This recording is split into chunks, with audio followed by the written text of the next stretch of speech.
What's up, everybody? Noble Comics here, and today I want to talk about what is, in my opinion, the 10 best power sets in comics. Now, what do I mean by this? I mean, imagine for a moment you're sitting outside on your porch and the sky above you opens up and a magic man carrying a bag of gifts comes down from the sky, and he tells you, name any character from comics, and he will give you their powers. Though there would be the caveat that you would also have to take their weaknesses, but you get to pick their powers. And I want to go through what I think the 10 best would be. Now, another disclaimer, there are so many comic characters, so many power sets out there. Obviously, I do not know them all. So this is definitely a personalized list. I'm sure you have your favorites out there. Let me know what they are in the comments down below. But yeah, this is my list of what I would say the 10 best. That out of the way, let's get in at number 10. I've got Professor X. Now, he's pure telepathy, right? Now you're thinking, why wouldn't you pick something that might have telekinesis and telepathy? Surely there are better picks out there. But I like Professor X because the man is pure telepathy and to an insanely powerful degree, right?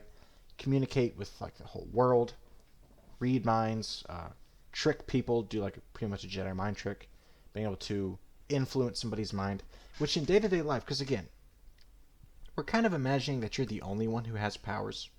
So in day-to-day life, Professor X would be insanely useful. You can get whatever you want at any time. Make people perceive you however you want them to, if you want them to at all. Read minds, stuff like that. Incredibly useful for a number of reasons. So that's why I think he lands pretty solidly at number 10. Let's move into number 9 with one of my favorite, most underrated comic characters, Karnak the Inhuman. Now, technically, Karnak doesn't have powers, quote-unquote, because he never took in the Terrigen Mist. But his abilities are that he, one, has sort of superhuman strength and durability, but he sees the flaw in all things. His mind works in such a way that he can detect and exploit any flaw, fault, anything like that in anything, whether that's material or somebody's belief system, something like that, which means you're probably going to be a huge douchebag and everyone's going to hate you because anytime they give their viewpoint or something, you can be like, well, actually, this is what's wrong with that, and then everyone will hate you. So that would kind of be a downside. But on the plus side, this guy's got the power to cut people in half with his fingers because he can see the exact spot in your neck to hit you, to cut your head off.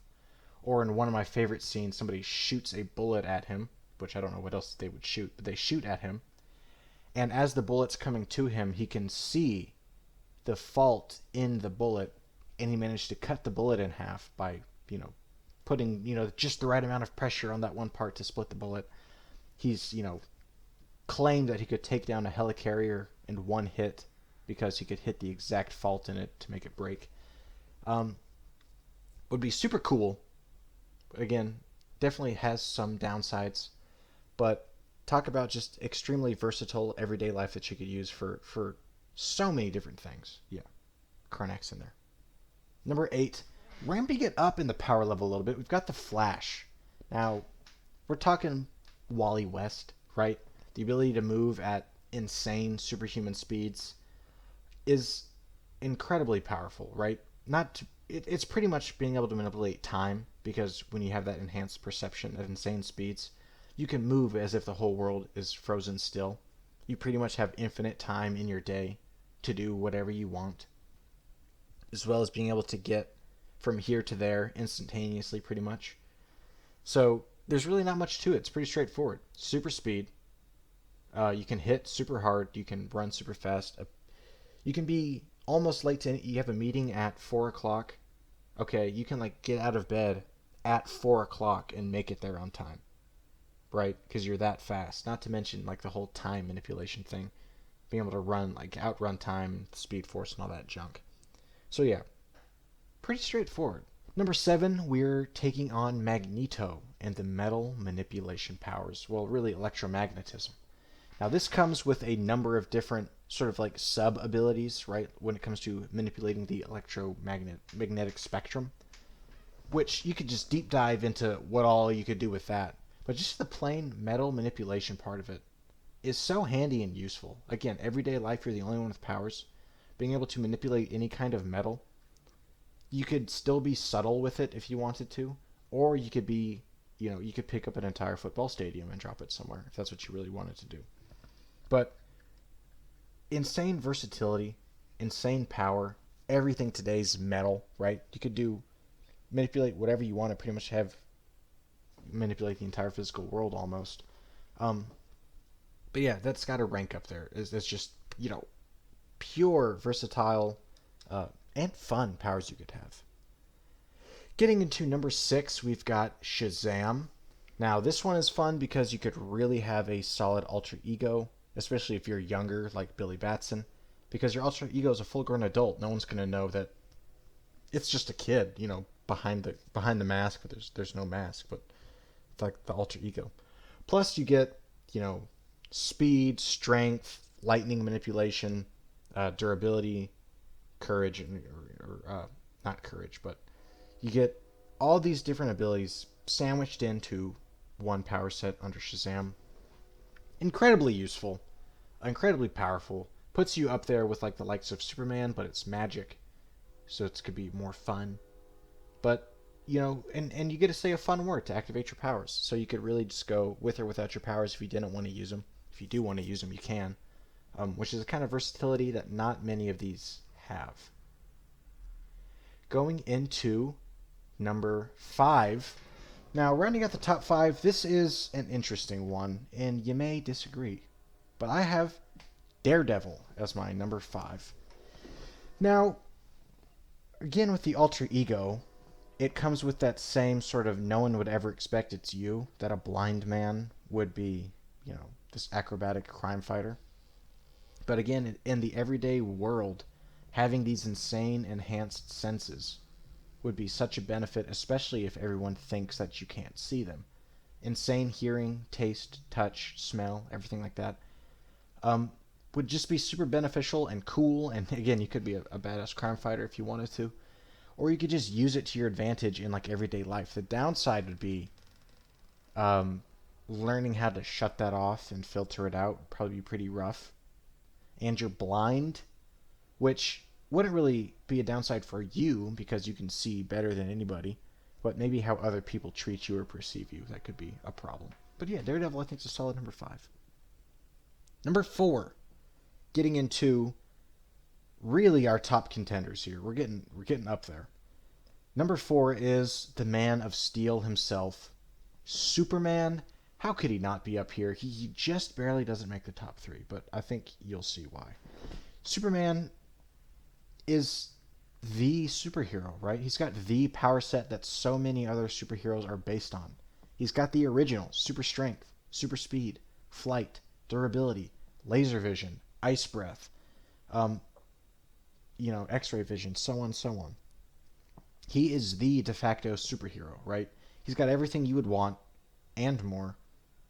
The only problem, I think, is it might be boring to be too powerful, is one thing. And you'd have to really try and manage your strength the best you can. You don't want to accidentally hurt anybody or accidentally cause any damage. But the upsides of so many abilities, again, we have all the plus sides of the Flash powers with your super speed.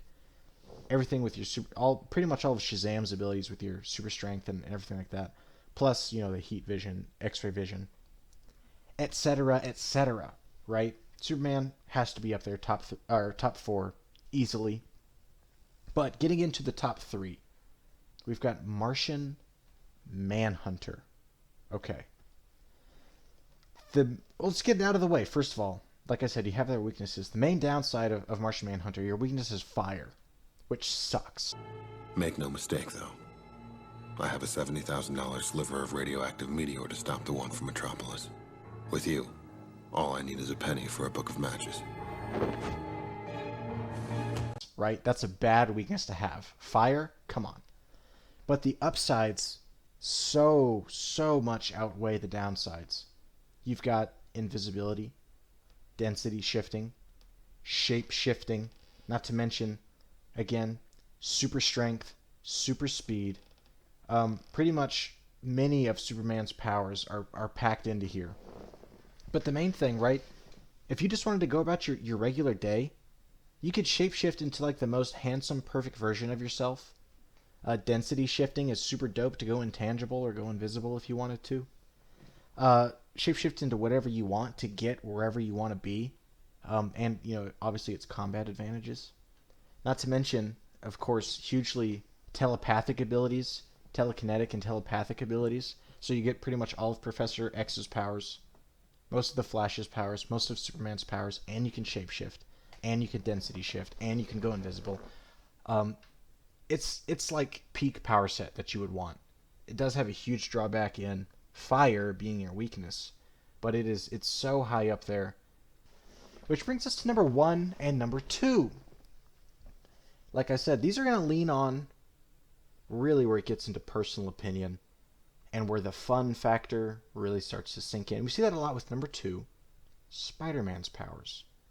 Now, wall crawling, super strength, spider sense is cool, and for the heck of it, I've got to include web shooters, and we're assuming that you have like infinite web fluid or something like that, so that they don't become obsolete after a certain amount of time. But Spider-Man, come on, is that not like every kid's fantasy? To be able to swing around the city like Spider-Man and stick to walls and do whatever. That, like, the fun factor of swinging around New York, like, if you've played Spider-Man, the PS4 game, you know how fun that is.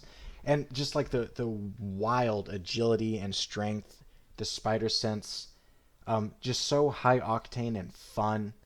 Shooting webs and swinging around and all that stuff. I mean, that's really close to number 1. It's way high up there. I love Spider-Man's powers. They're so much fun. They're not the most powerful one out there, right? Easily, Superman or Martian Manhunter, Shazam, easily overpower Spider-Man. But again, it's a power you could have. You could use it in everyday life, sticking to walls and shooting webs, and spider sense would help in everyday life. But just the fun factor of every day waking up with these powers and getting to go do fun stuff, way up there. Which brings us to the number 1. Number 1. Here we go. Wolverine. Now, I know what you're thinking. Wolverine? Really? Yes. Is it practical? No. Is it subtle? No. Would you probably be hunted for the rest of your life? Yes. Will you outlive your loved ones? Yes. Is it probably painful and sucks to kill people all the time? Yes. But is it also the most badass thing on the planet? Yes. Come on. Wolverine claws? Are you kidding me? If I said, haven't we all wanted to like swing around Spider-Man's webs? Haven't we all wanted to just pop the Wolverine claws and like go ham on somebody or something like that? That's peak superhero powers. Oh my gosh. It's like perfect defense, perfect offense. You've got the healing factor. You've got the adamantium skeleton. You've got the adamantium claws. Yeah, it's pure badassery. It's not practical. It's probably not even as fun as some of these. But just the pure badassery of it, it has to be my number 1. I would love Wolverine claws. Right? That's nothing more I'd want. Give me the full package. Make me Wolverine right now. That's what I want to have happen. But yeah, let me know what you guys think. What's your number 1, number 2, number 3? What do you think about my list? What would you change about it? Let me know, and I'll see you in the next video.